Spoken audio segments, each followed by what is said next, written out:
All right, what's up, everybody? This is Albert, and we're here with part three for the Ashata Shakur's Ashata an autobiography, and this is gonna be the last video for this book. So let's get down to it.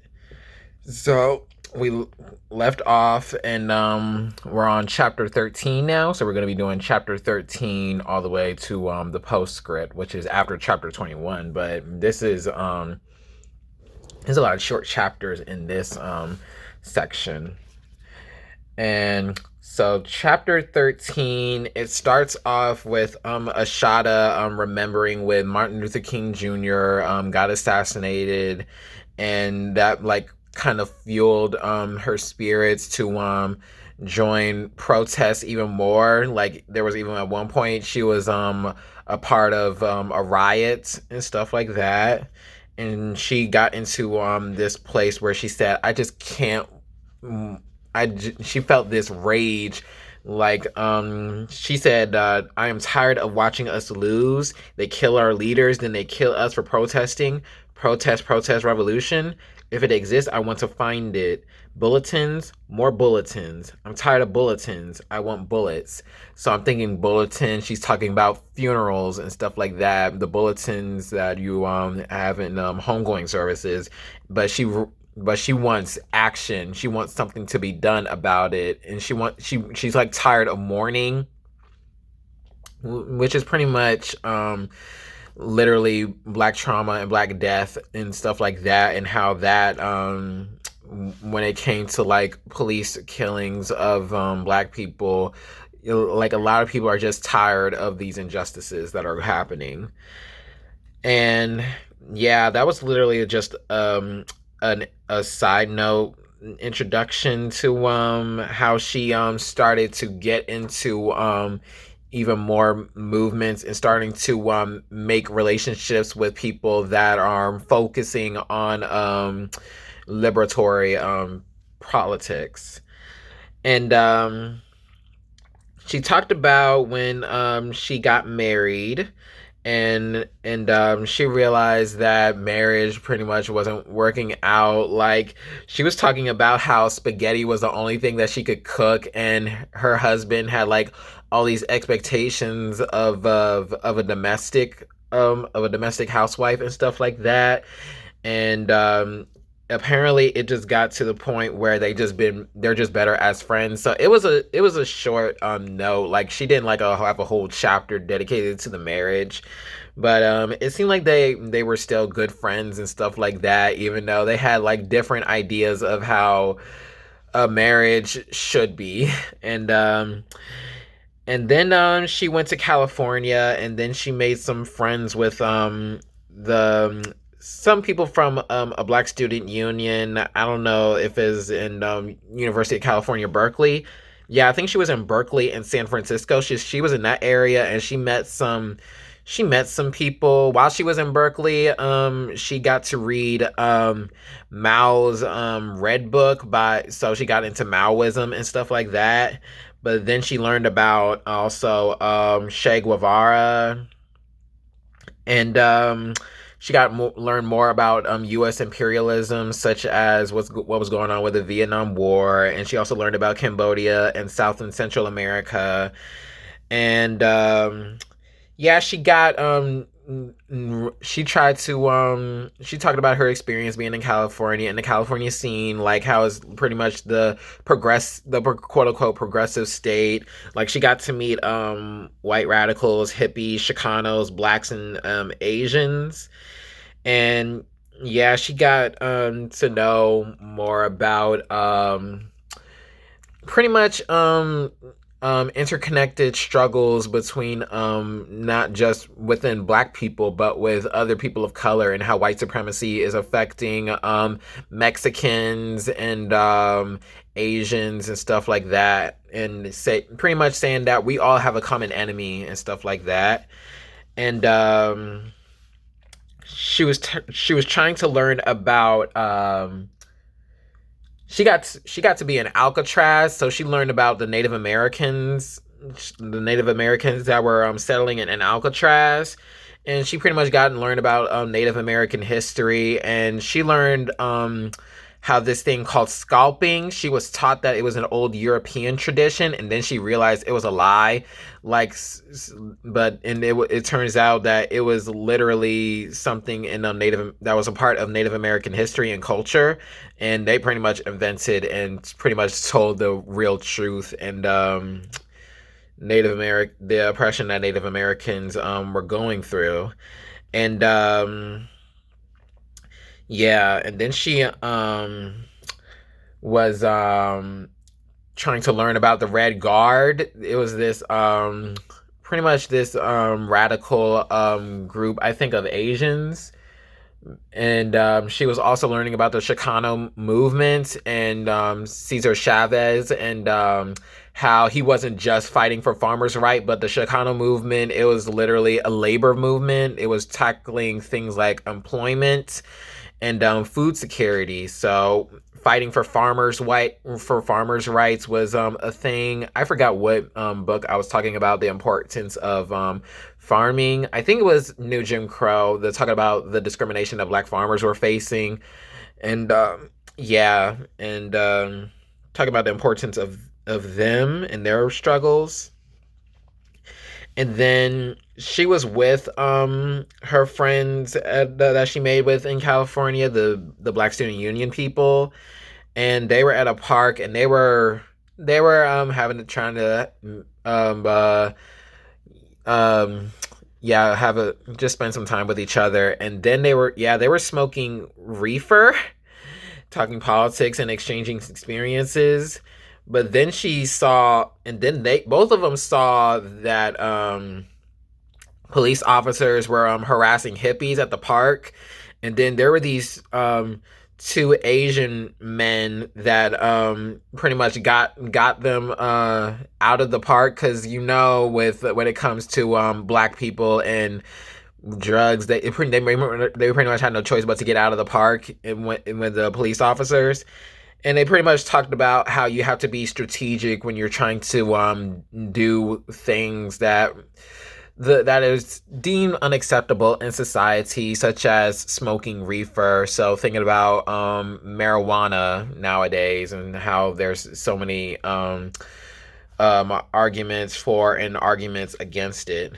And yeah, she got to talk about, and those Asian men, they turned out to be members of the Red Guard. So yeah, so they had this language like "right on" and "power to the people" and stuff like that, and that gave Assata like she needs to be in circles with people like them. So she was talking about the Black Panther Party, because she was in California. So the Black Panther Party had headquarters in Oakland.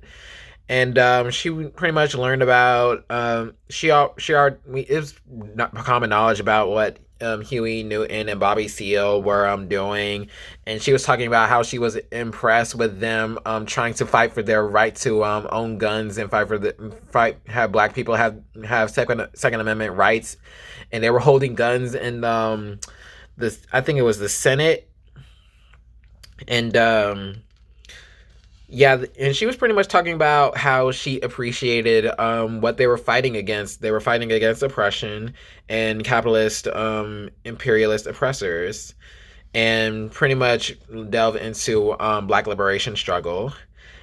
And then she was hesitant before actually becoming a member.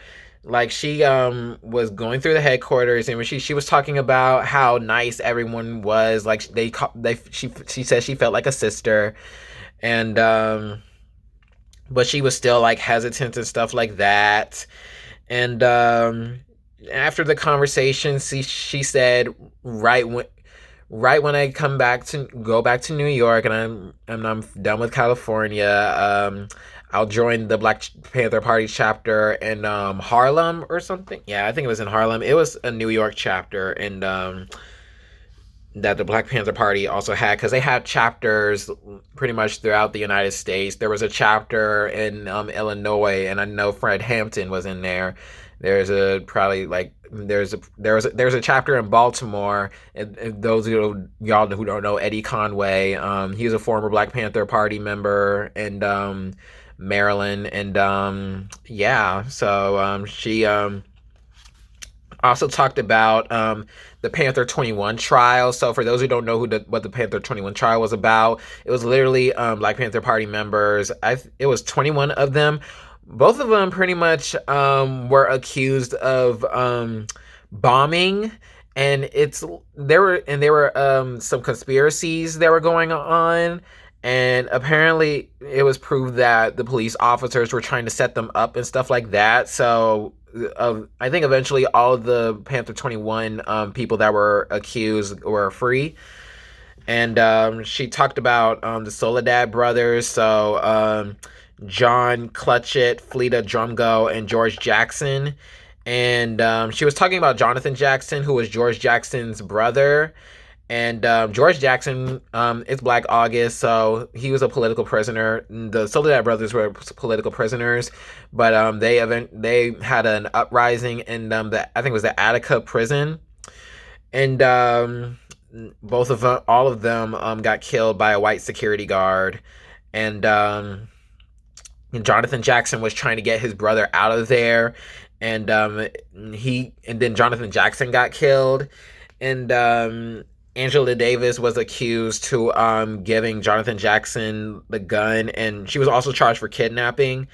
And eventually, she was found not guilty, and but she still was incarcerated and stuff like that. So she had trauma from that, and then the talks of the death penalty in the gas chambers, and yeah, she was pretty much talking about this is the type of stuff that revolutionaries go through when they try to fight for people, and at this part incarcerated folks. And yeah, that was it for chapter 13. And then chapter 14 was when Shakur was in the Manhattan Correctional Center, and there was another trial and stuff like that was going on. I think it was another bank robbery. And then her aunt Evelyn was she wasn't able to postpone because she like needed some time or stuff like that. So she wasn't able to represent Assata. So they arranged for her to get this guy named Stanley Cohen, who is a white radical lawyer. You can look him up, Stanley Cohen. He's pretty much a lawyer that's been fighting for political prisoners mainly. And yeah, so it was a bank robbery in Queens that Cohen represented Shakur for, and she was pretty confident with him. Yeah, she was very impressed because he had a long list of acquittals on his record, so he was able to gain her trust, and yeah, he was able to fight for her, and after that, they were able to dissect the FBI bank robbery photo. Like like I said beforehand, the FBI did something where they try to get the details of a bank robber, and they try to they probably go throughout and don't even go through the descriptions. Like they probably just go through a list of the what's called militants on their list. And one of them was, they just thought Assata Shakur, and that's how she ended up in this trial. And yeah, so it was pretty much talking about how all these trials are pretty much an orchestration in order to break her, pretty much. And it was even to the point where the prosecutors were pretty much looking dumb, because there was this closing statement that the prosecutor for that trial specifically was talking about. Ladies and gentlemen, this woman is very clever and conniving, but I'll tell you this, her and the woman in that photo, they have the same earrings, and they were hoop earrings. And then Cohen's asked everyone in the courtroom, all the women who have hoop earrings, and half the courtroom stood up. So pretty much it was guaranteed acquittal there. Like, the prosecution was looking so dumb. And yeah, she won that trial, and that was it for chapter 14. And then chapter 15 was when she got pretty much started going into the Black Panther Party New York chapter. And she was pretty much testing the strings. She first started into the medical cadre, and they were doing all types of things that were amazing. Like, they were doing tuberculosis tests. What else they were doing? They were doing information on sickle cell anemia, which is pretty prevalent in the Black community. So they were doing some. There was some scientific research that went into why these programs were happening, such as the Breakfast for Children program, because they know that when children have healthy and sustainable meals, that they were able to perform better in schools. So the Breakfast for Children program, they were serving like eggs and bacon and pancakes and stuff like that, hot food.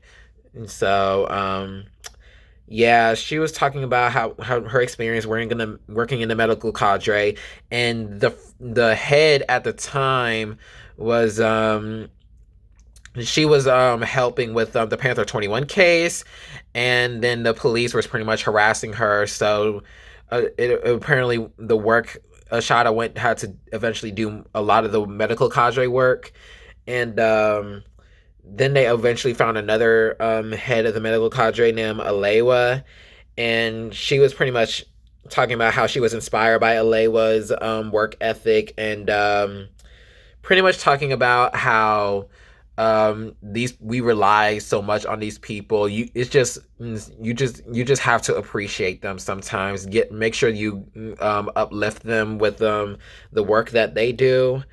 But then Assata, apparently she missed a medical cadre meeting for some reason, and it was just one meeting. And after she missed that meeting, she was trying to look for some files, and this guy named Robert B threw away all the files, all the papers and stuff like that. So he was being annoying.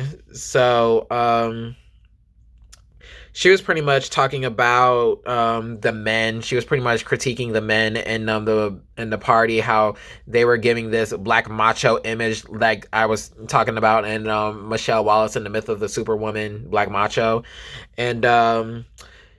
and she said this: you can't claim you love people when you don't respect them, and you can't call for political unity unless you practice it in your relationships. So she was pretty much talking about the male leaders mainly, and how they weren't respecting the women. And for those who don't know, the majority of the Black Panther Party members were women, and for some reason it was the men that were pretty much taking over leadership. And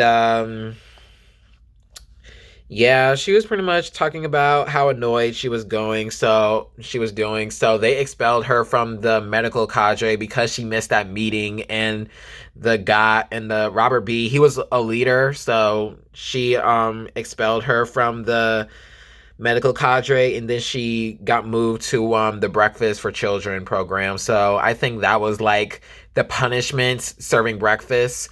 But she said even when she got to serve breakfast to the children, she felt this fulfillment. I guess it was similar to when she was providing education when she was a student teacher back in community college. And yeah, she pretty much talking about how a lot of these children, they didn't even have good food at home. And Assata was being sympathetic to them, and said, if y'all need anything, we'll cook you some more food, and we'll wrap some paper for you. So pretty much talking about the radical love for children. And a lot of the children, they don't have like scars and stuff like that. It was another branch they were taking over for the Breakfast for Children program in New York, that it was a lot of poor children there. So that was probably the only time they get to eat. And yeah, And then she was talking about the political education classes that the party was providing. She was talking about the community classes that she loved, which talk about literature, and she loves literature and stuff like that. She likes studying and stuff like that. And there were the classes for Black Panther Party cadre. So it was membership classes, and there were political education classes for Panther leadership. And she critiqued the political education classes, like they weren't even talking about like Marcus Garvey, Nat Turner, and Harriet Tubman. Like she felt like they weren't giving the Afrocentric history that you would have expected the Panthers to give, and she was getting them from the Black Studies departments when she was in community college.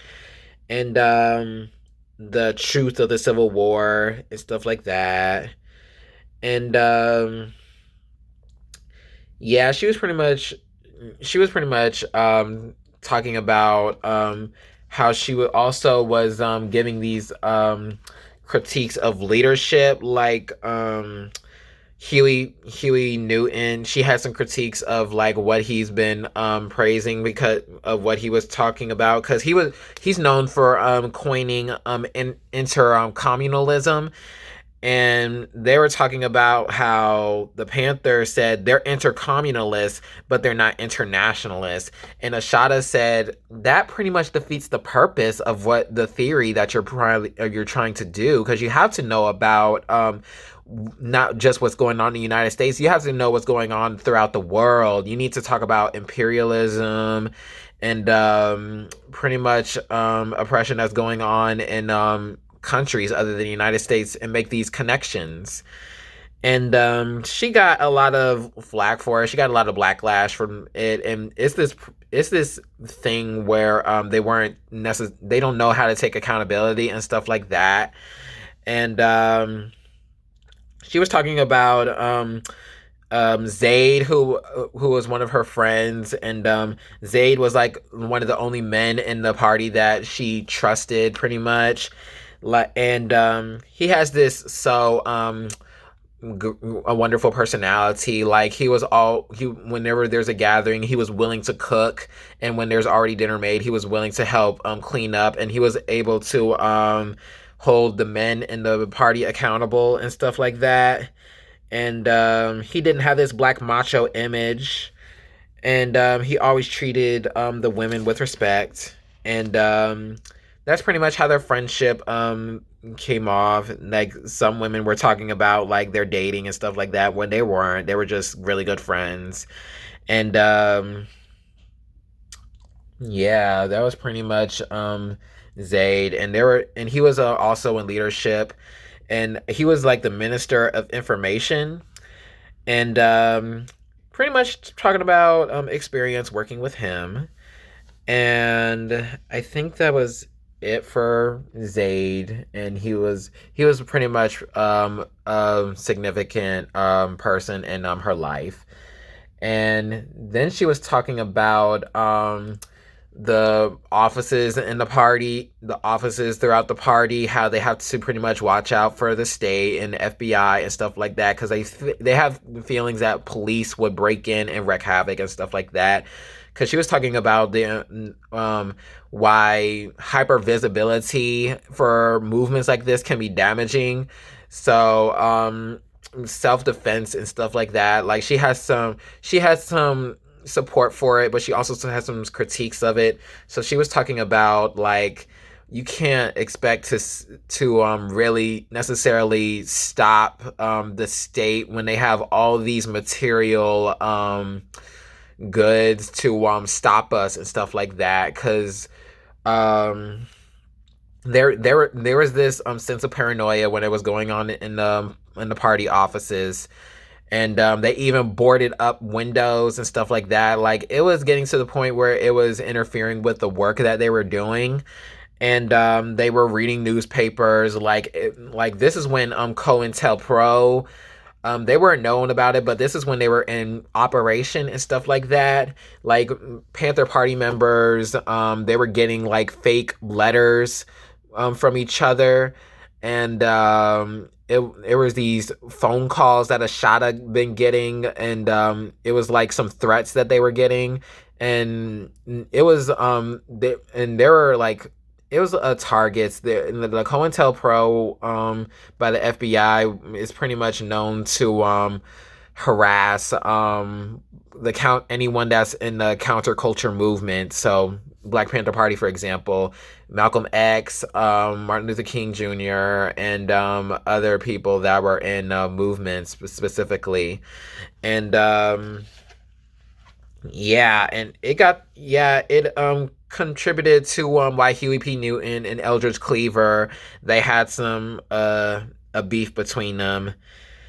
But she said, just because you believe in self-defense doesn't mean you let yourself be sucked into defending yourself on the enemy's terms. So she was talking about, like, you have to hit the enemy at their weakest points, like the US government, one of the most powerful government. You can't just do it just through just having a gun and stuff like that. You need to think of other strategies, including, and a gun can be one way, but you have to have other strategies and protecting yourself. And she said that the party has trouble taking criticism and stuff like that. She said constructive criticism and self-criticism are extremely important for any revolutionary organization. Without them, people tend to drown in their mistakes and not learn from them. If you don't take criticism, you have to learn from criticism. You can't just feel like you're being attacked and offended. Like, you have to criticism allows you to learn and think about what would have been the best way possible to accomplish something. And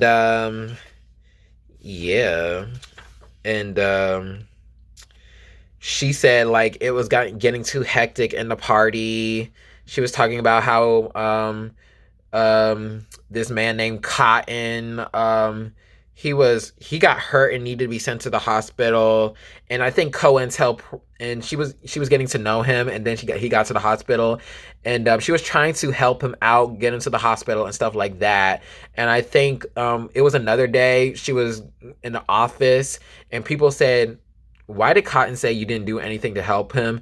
And I think that was COINTELPRO that was operating and giving these lies that were feeding the party. And it pretty much put everyone in a state of paranoia.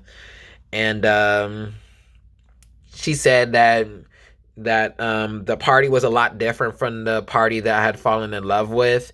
And she said the beautiful revolutionary creativity I had loved so much was gone and replaced by dogmatic stagnation. So she said, all of this is just too much for me. I just need to get out of here. So she left the party. But even though she left, she was still on FBI's watch.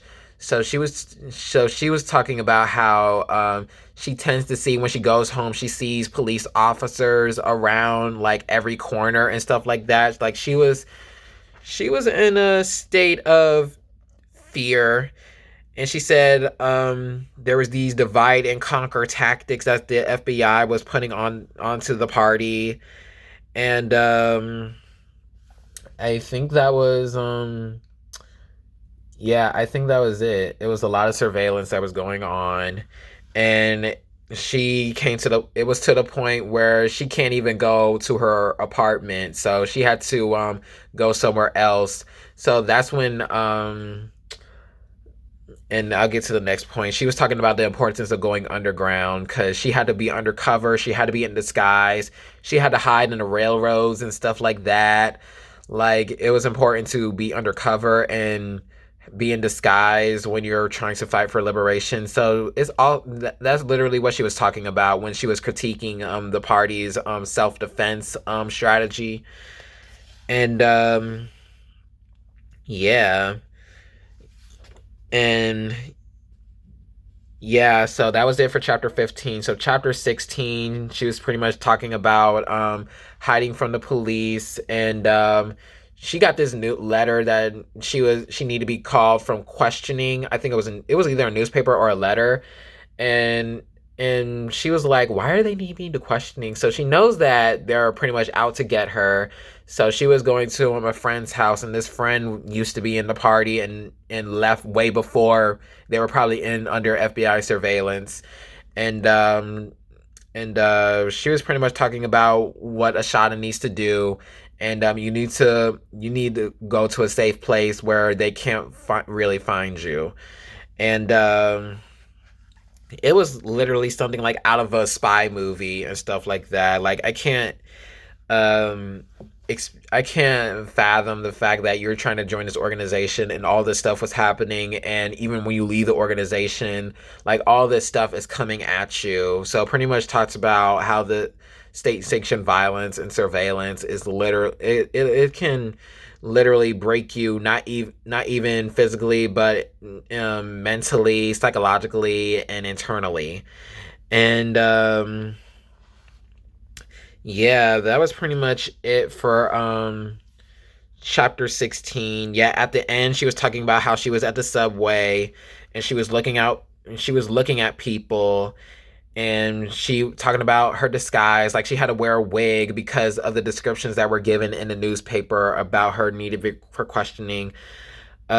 She said, I'm hiding my beautiful nappy hair under this wig and hating it, hiding my stuff to save my life. So she was talking about how Black Beauty before in the earlier parts of the book, how she was talking about Black Beauty and she can't really live her authentic life because she had to protect herself from the state.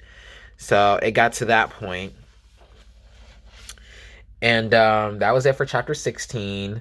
So chapter 17 was pretty short. She was pretty much giving like a critical methodology in achieving liberation. So she's talking about the Black nationalist movement and stuff like that, and the importance of being in groups and being smart within those groups. And she said, to win any struggle for liberation, you have to have the way as well as the will, and overall ideology and strategy that stem from a scientific analysis of history and present conditions. So it's good to like join an organization, but you have to do what you have to do to you have to plan strategies, you have to do initiatives, you have to come do projects, and you have to do the research for that why these projects are needed, and be smart about them, and think about any other way possible the oppressor won't stop you. And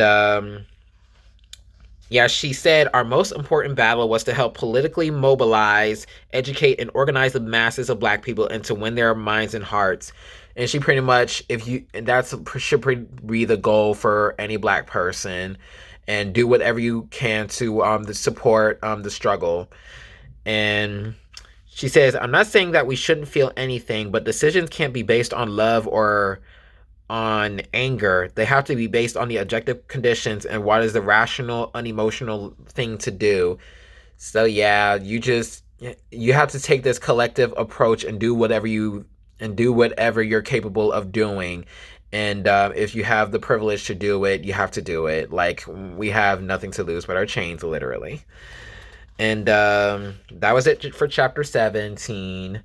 And chapter 18, that was pretty much the end before she got into the Black Liberation Army, because they were underground. So she was in the Black Liberation Army for a time until the New Jersey Turnpike shootout. So we're back into when she was going through these trials. And she said that this is the case for the cop for the murder of the police officer at the New Jersey Turnpike. And she was pretty much talking about trying to find defense and stuff like that, because she wanted Stanley Cohen and Evelyn to work, but she was brought back to New Jersey, and she needed someone to represent her in New Jersey, and for some reason Evelyn and Stanley couldn't do that, so they had to get like a good defense team. Like, they were trying to get someone from the National Conference of Black Lawyers, I think Lennox Hines and stuff like that. And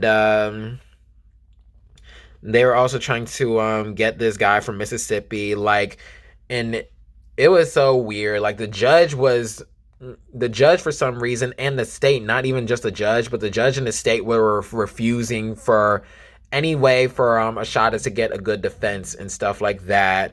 So she couldn't even defend herself. Like, the judge was refusing that, and they were trying to find a forensic chemist and stuff like that, and it was so hard to find one. And the judge was like, "You had all this time to find a forensic scientist. Like we're just gonna stop your motion." And it was literally an orchestration that was going on. Like, it was a theater of the absurd, that she said, and they were doing whatever it takes. She's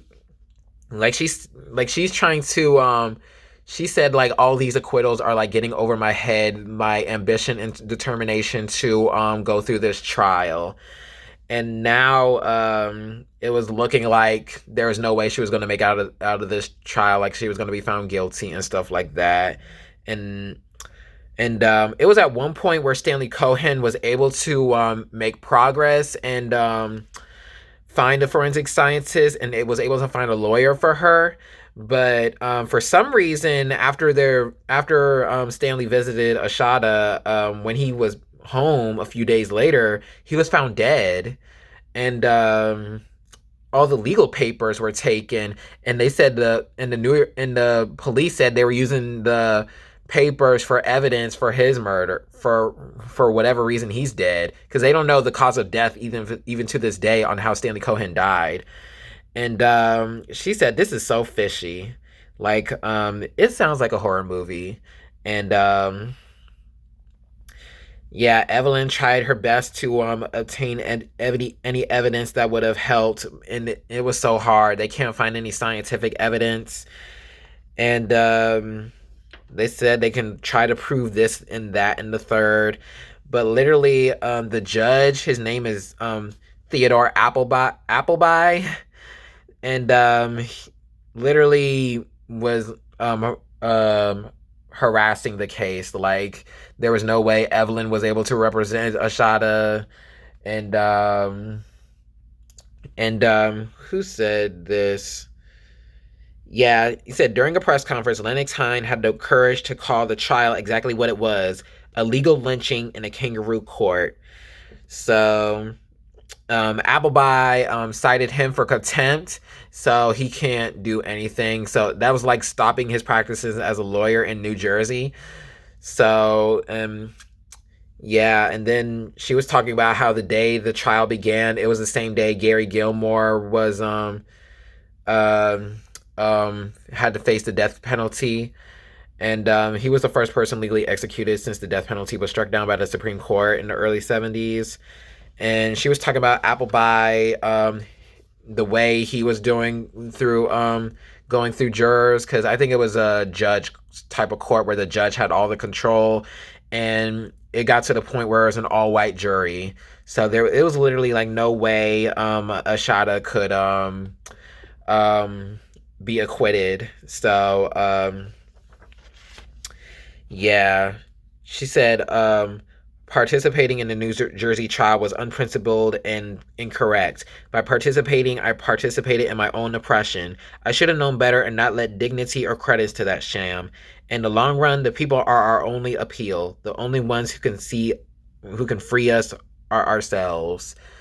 So she's pretty much this. Michelle Alexander went into this in the New Jim Crow, and how poor people go through, because Assata couldn't afford like a good forensic scientist, like good people to vouch for her, and it was literally a disaster, that case.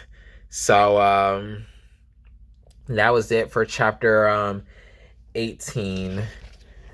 And yeah, she said it was political theater at this point. And chapter 19 is when she was put into, after pretty much she was found guilty, she was put into the Alderson, this prison in Alderson, West Virginia, which is known to hold the most dangerous women in the country. So she was talking about how she was put into this cell, and it felt like she was in death row. Like, there was barbed wire within it, and I think it was like a prison within a prison, like Rikers Island, but it was even more severe. And it was in West Virginia, so these rural prisons that I explained in New Jim Crow. And she talked about how she encountered so many types of prisoners. Like she encountered literally Nazis, and she even met some of the Charles Manson family members there, and pretty much talk about it was a cult. But she also met some political prisoners. She met Rita Brown, who was a white woman, but she's a revolutionary feminist.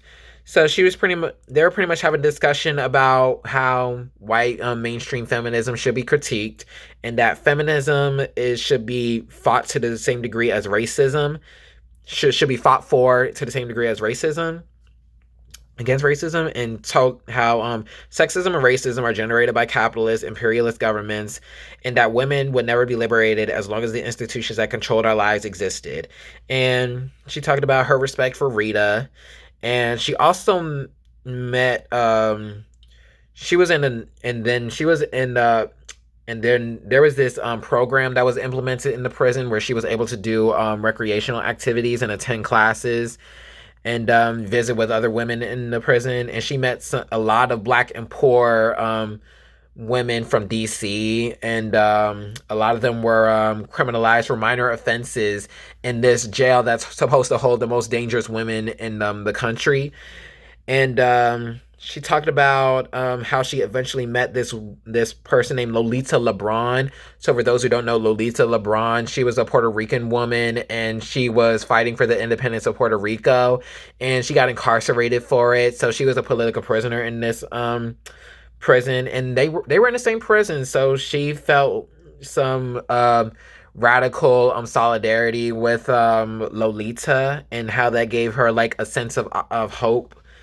And they were learning from each other and stuff like that. She said how Lolita, she doesn't describe herself as a communist and a socialist, because she feels like Christianity gives her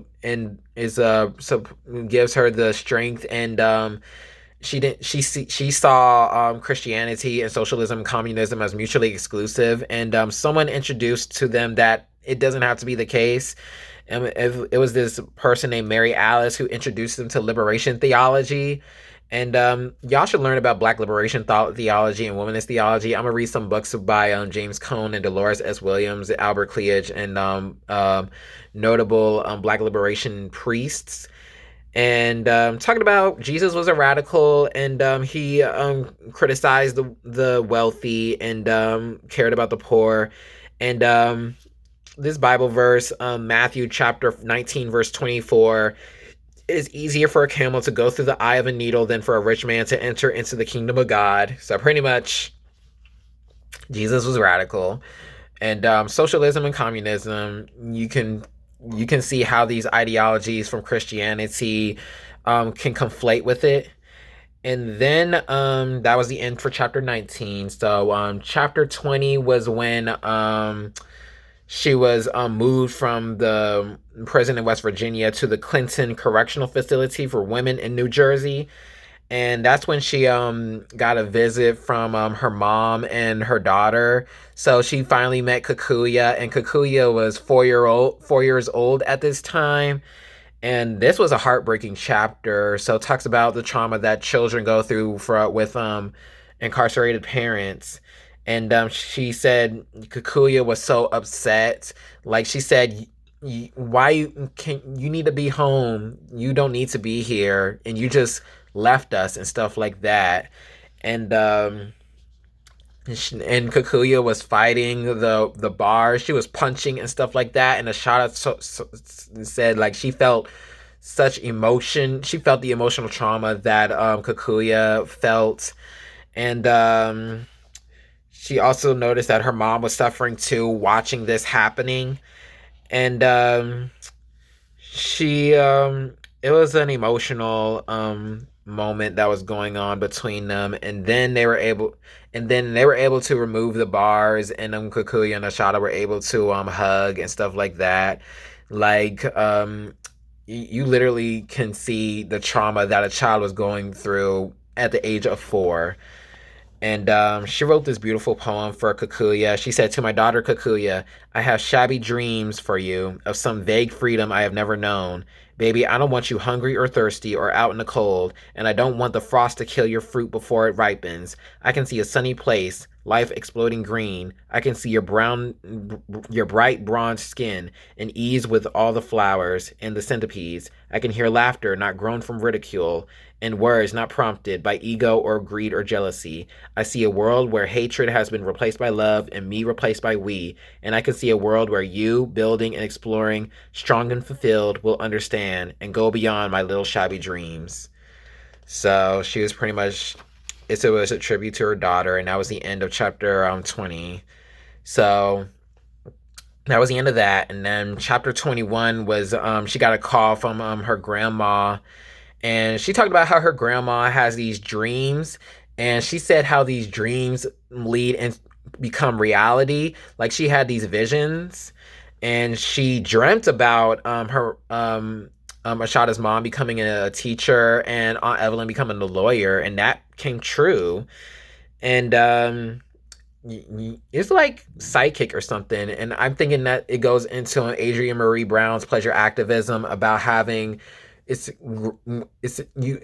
important to have an imagination of things and think what is possible and stuff like that. Go into the work of Octavia Butler and her desire with science fiction and how that can contribute to Black liberation. And Ashada's grandma had a dream that she was dressing Ashada, and Ashada was wondering what was going on, why you think that I'm incarcerated pretty much for the rest of my life. And she said, and when she was asking her grandma, was I little or grown? And she said she was grown. And she was wondering, was I dead? And her grandma said, no, you weren't dead. You were all right. You were alive. And she thinks that Ashada's not going to be in the prison long and stuff like that. And she's going to eventually be escaped, and they're going to reunite. And she was talking, and then she was asking her grandma all these questions, and her grandma just doesn't know the answers, but she just had these visions and stuff like that. And then Ashada talked about what her mom used to told her. You have to talk to yourself when you're running and tell yourself you can win. So you pretty much have to keep affirmations with you to know that things will eventually get better, and love will prevail, even if it doesn't look like it. There's going to be a light at the end of the tunnel. And she was having the idea that she's going to escape, and in Kikuya, the moment with Kikuya motivate her that she needed to escape, but this moment with her grandma just confirms that you need to get out of the prison and stuff like that. And then she called her grandparents right before she escaped, and her grandma said how much she loved her. We don't want you to get used to that place, do you hear? Don't you let yourself get used to it. And Ashada said she won't get used to it. And this was the last sentence of this chapter. The less you think about your oppression, the more your tolerance for it grows. After a while, people just think oppression is the normal state of beings, but to become free, you have to be acutely aware of being a slave. So you have to know and be aware of all these things that are going against you and try to figure out how to navigate and tackle them. So that's pretty much what Ashada was doing, and lo and behold, she escaped from prison and eventually got to Cuba. And she ended the chapter with this poem. It was beautiful. This was pretty long. It was pretty much talking about how you should carry on the revolution and pass it down to your children and generations to come. The Black liberation struggle will prevail and exceed generations, and will continue to be fought for. And not even just the United States, but in Ghana and Mali and Timbuktu, and it's going to be international. And yeah, so that was the end of chapter 21. So here we are in the postscript. So, for those who don't know, folks, though, this was her pretty much talking about life in Cuba. So, for those who don't know how she escaped, so she didn't explain in the book, but I think some Black Liberation Army members were visiting the prison, and they were able to distract the prison guards and stuff like that. And there was a dynamite that was involved, and it exploded and her cell was open, and Ashada was able to escape, and they were able to take her underground, because she was underground for like a good number of years before she actually got to Cuba. So she was underground for like 5 years or something. Like, I don't know how she was able to eat and stuff like that. Like, that was impressive, but she eventually ended up in Cuba, and she said, wow, freedom. I never felt like this is a feeling that I've never felt my before. And she felt more sense of self. She felt some fulfillment when she got to Cuba. She was pretty much reckoning with the injustices that she's been through, the trauma that she endured, and the horrors of prison, and pretty much talking about her experience and how she was able to be free, and not having to confide by the U.S. government anymore. And then she talked about being in Cuba, and she was talking about the race relations there. Like, they race relations there, like, they were better. Like, racism wasn't institutionalized, and it's literally illegal for racism to be around in Cuba. And she was talking about also how Cuba was a result of U.S. foreign policy. So there were some poor folks here and there, but it wasn't like but she was also talking about medical care, dental care, hospital visits were free, schools at all educational levels are free, rent is no more than about 10% of salaries, there are no taxes, no income, city, federal, or state taxes. It is so strange to pay the price actually listed on products without any tax added. Movies, plays, concerts, and sports events all cost 1 or 2 pesos at the most, and that's the currency for Cuba. And museums are free. And she talked about she was able to have better community relations there. And she was also talking about, even though racism is like outlawed and stuff like that, the white Cubans are still like trying to unpack their internalized racism and stuff like that. Like, she was talking to someone, and that someone was talking about how this white Cuban has one of their children was about to marry a black man, and talking about the trying to get them away from each other, but the child eventually married the black man, and they had children. And then the white Cuban loved the children to death, so he was able to get to a place of learning, and try to tackle his thoughts and stuff like that. So I think anyone can relate to that when you're trying to reckon with your privilege and stuff like that, and how you reckon with your oppressor status. And pretty much talking about Fidel Castro, and how the U.S. tried to kill him so many times, and how much he learned about Cuban Revolution and stuff like that, and how Cuba was able to get to the place it was within 25 years after slavery and the Cuban Revolution. So she was like, the United States is still going through these things hundreds of years after slavery and stuff like that. So, and then she was talking about the culture in Cuba when it comes to race, how some of the Cubans call themselves mulattoes, colorados, and jobaos, and a whole bunch of other names. And she said something like mulatto, she would have been offended or something and stuff like that, but she said that's because of my historical relationship with that term. And she started to learn Cuban history and realized that's just the culture of Cuba, and how it's just there's no color caste. The color caste system is very different than in the United States. And yeah, so after she got used to Cuba, she said 5 years had passed, and she called her Aunt Evelyn. And her Aunt Evelyn, this was the first time she talked to her in so long, before she was found guilty and stuff like that. And she was talking about how much she appreciated her family, and she was surprised like they were able to connect after all this time. And she was able to talk to Kikuya and her mom, and yeah, they were able to make plans for them to go to Cuba. And it was this beautiful. I'm gonna read the last few paragraphs. She said, as the plane swooped down over Havana, it seemed that my heart was beating on my ribs to get out. My stomach hurt. My mouth was dry like cotton. It seemed like a million people poured off the plane before the tall little girl with the great big eyes started down the ramp.